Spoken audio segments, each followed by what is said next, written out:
This video is brought to you by my two books, Practical Music Theory for the Rock Guitarist and The Blues Guitar Bible. Want to learn about modes, harmony, scales, chord substitution and keys? Or maybe you're interested in supercharging your blues guitar rhythm and lead chops. Whatever you're interested in, I guarantee you will be hitting the fast lane to progress with either of these works. Both feature video demonstrations and tutorials, loads of tabs and jam tracks to play along with, and I promise you, everything is explained in crystal clear plain English. Check out the links in the description for more details. Hello chaps, welcome once again to John Robson Guitar Tuition. As always, I do hope you're well. It's Tuesday, therefore it's a top 5 list. You've seen the thumbnail, you've read the title, you know that what I'm going to be talking about today are my 5 favourite blues guitar instrumentals. I'm sure you have a list of your own, which feel free to leave those in the comments. And if there's any surprises on this list for you, and there might be one or two, maybe not in terms of the tunes I've chosen, but the versions that have made it into the top 5, versions of those tunes, then there's links to all of these down below in the description. So without further ado, here are my 5 favourite blues guitar instrumentals, starting with Hideway by Jeff Healey. It's a Freddie King tune, and it was very late in the day when I actually heard the original Freddie King version. The version that most people reference when talking about Hideway is the famous Eric Clapton with John Mayall's Blues Breakers version from the Beano album. We have got a track from that album coming up later in the video. But I was kind of getting into all this blues music throughout the 1980s. And copies of the Beano album weren't that readily available. If your only source of buying records was Woolworths or Boots the Chemist. Do you remember when Boots the Chemist, High Street Pharmacy store, remember when they used to sell records? Yes, those were the days. You know, you could buy stuff in the top 40 or you could buy new releases, but you couldn't find, you know, kind of classic blues albums from the 1960s. Hence, I didn't get to hear the famous version of Hideway, the Eric Clapton version, until after I'd heard the version which appears on this chap's debut album, Jeff Healey. There he is in that Patrick Swayze movie, I think. Isn't that one of the scenes from Roadhouse? Great film. I first heard this tune via Jeff's See the Light album, and it's like a sort of a guitar duet between Jeff and Robbie Blunt. Who wasn't he in Robert Plant's band at one time? I can't remember. But yeah, for me, because it made such an impact on me, and because it's often the first version of a tune that you hear is the one that you use as the yardstick to measure everything else by. That's why I went with the Jeff Healey version of Hideway. Love the Freddie King version, and you know, the Eric Clapton version is definitely, if I was making a top 20 list here, that would definitely be, you know, kind of in that compilation. But top 5, it's got to be the Jeff Healey one. Next, The Supernatural by Peter Green. The Beano album is a great album, the Eric Clapton and the Blues Breakers album, but as I've said many times, I think I prefer the follow-up album, A Hard Road, which featured this chap here, Peter Green, and the one, for me, standout track on there that absolutely gives me goosebumps, would make the hair, if I had any on the back of my neck, stand on end, is The Supernatural. Absolutely haunting, beautiful, melodic, minor key blues from Peter Green on this. And, well, you know, the sustain that he gets on it. Apparently it was just a combination of incredibly high volume and a treble booster, and, you know, finding that sweet spot to stand in relation to the amp, which, you know, garnered the feedback at the necessary note, but just absolutely stunning playing. You know, Peter was never really about the whole kind of shreddy sort of thing, although he did have a bit of a turn of speed when the mood took him, in a blues context, you know. I mean, go and listen to the Hard Road album, you'll hear the full spectrum of his playing on that. As I often say, I think Peter's playing was fully formed when he was in the Blues Breakers, where I think Eric's playing was, he was, 19, 20 years old, Eric, when he played on the Beano album.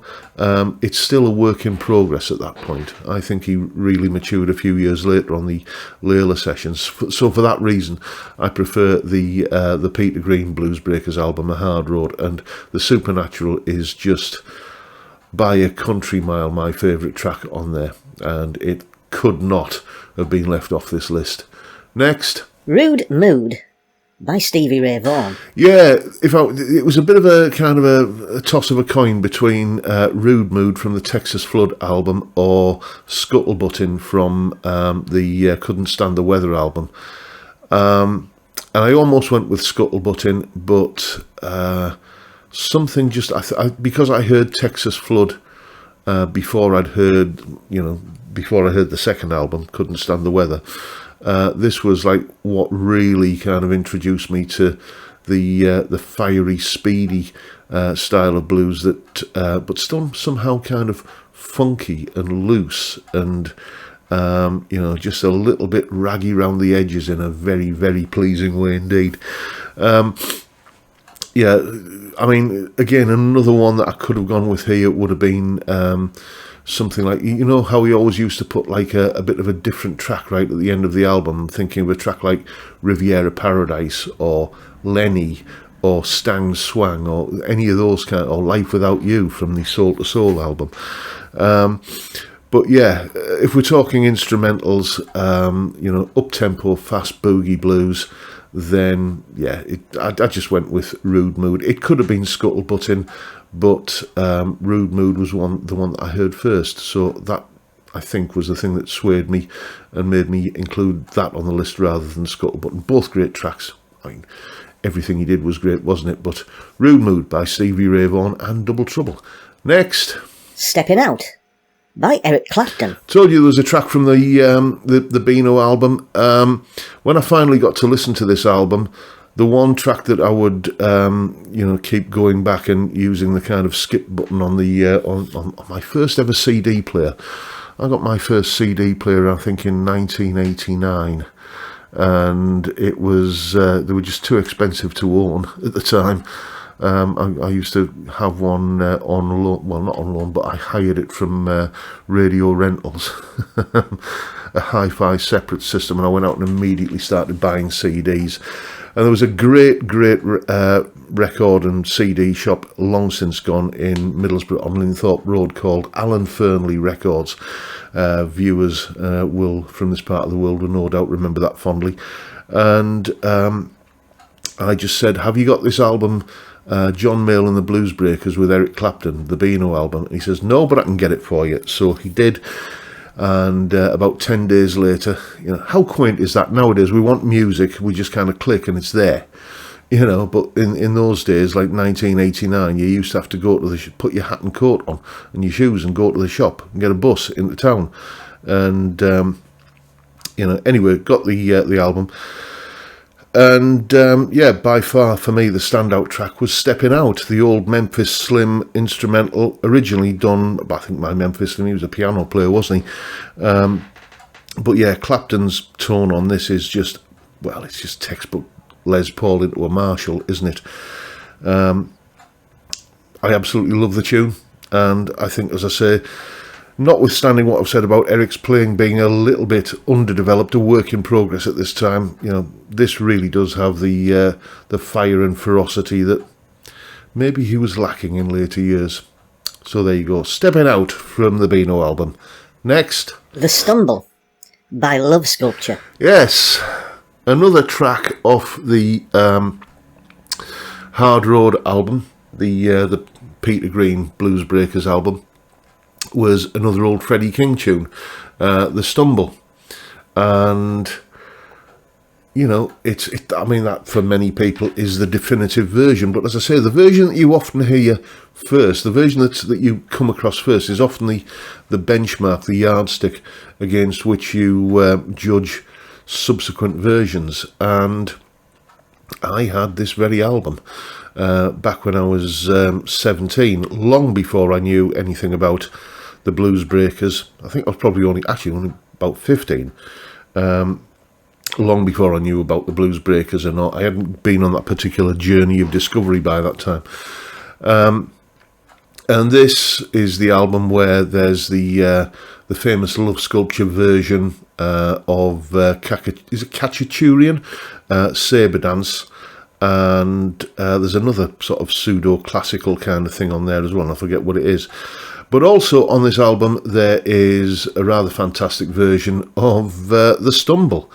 A little bit pacier, I think, than the version we're familiar with, the Peter Green version. Certainly faster than the more laid-back Freddie King original. And it's just got grit and aggression and kind of a snarl to it that surpasses even the Peter Green version. I'm not kind of dissing on the Peter Green version of this tune at all, but I just thought that this one, because I heard it first, I don't think I even knew the name of the track, because I said I had this album. I did have this album, but it wasn't a legit copy. It was, it was somebody had put it onto a, I don't know, Memorex C90 for me, and and I didn't have a track listing, but I knew there was just this really catchy sort of upbeat blues boogie kind of thing that really made me smile, and it turned out it was The Stumble.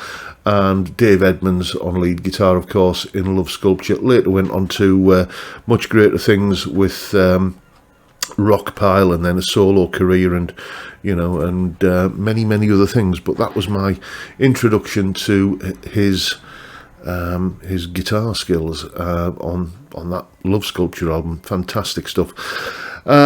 I don't usually do this on the Top 5 Tuesday, but there are a couple of honourable mentions that I thought I would drop in.